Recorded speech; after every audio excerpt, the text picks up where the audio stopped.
Hola queridos amigos, espero que estén preparados para una nueva historia maravillosa de la Biblia.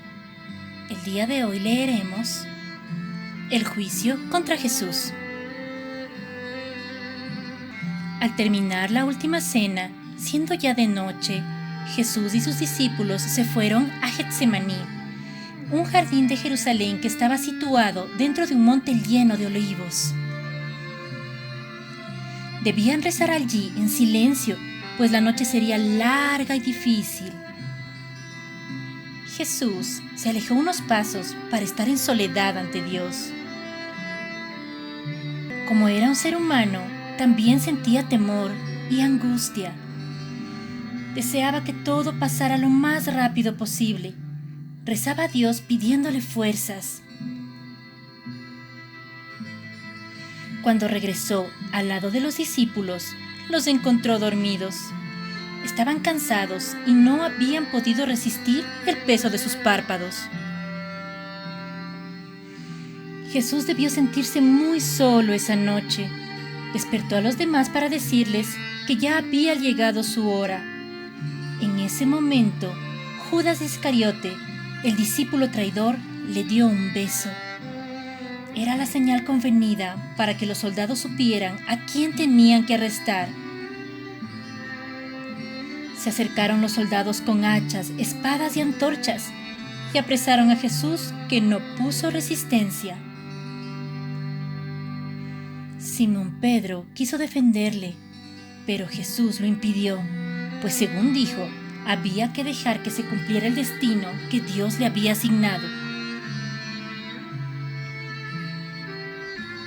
Llevaron a Jesús ante Caifás, el gran sacerdote de los judíos. Este había oído que Jesús hablaba de la resurrección de los muertos y que decía que era el Mesías. Para los jueces judíos, esto era una mentira que debía ser castigada duramente.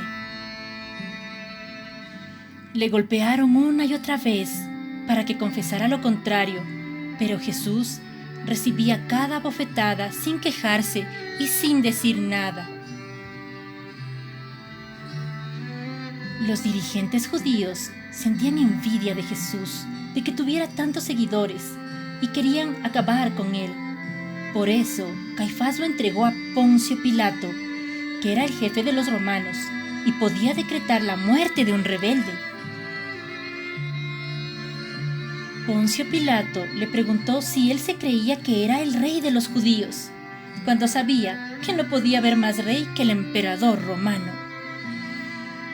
Jesús escuchaba las malvadas acusaciones en silencio, y el dirigente romano se quedó admirado de la sencillez y de la bondad del maestro. Por eso no le condenó, dejó que fuera la multitud la que decidiera qué hacer con él. En la plaza se había reunido mucha gente. Sabían que ese día los romanos iban a perdonar la vida de un preso. Uno de ellos, llamado Barrabás, era muy famoso. Los dirigentes judíos habían convencido a la gente para que salvaran a Barrabás.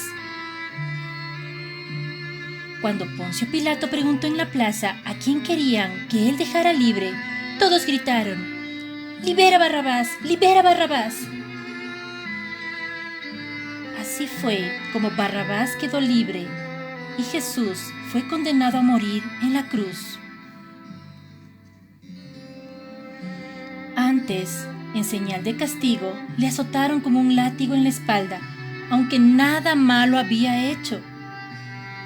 Los soldados romanos comenzaron entonces a burlarse de ese que decía ser el rey de los judíos, y que esa misma noche iba a morir como un delincuente cualquiera. Para ridiculizarlo, le vistieron como un rey, con una lujosa capa de color púrpura, y le colocaron una corona. Pero la corona no era de oro, era de espinas que le clavaron en la frente de Jesús. Los soldados se arrodillaban con burlas ante él y le hacían reverencias entre risas, para después escupirle e insultarle. Cuando se cansaron de su juego cruel, le devolvieron sus ropas sencillas. Jesús estaba solo, no se defendió de las acusaciones ni respondió a los insultos.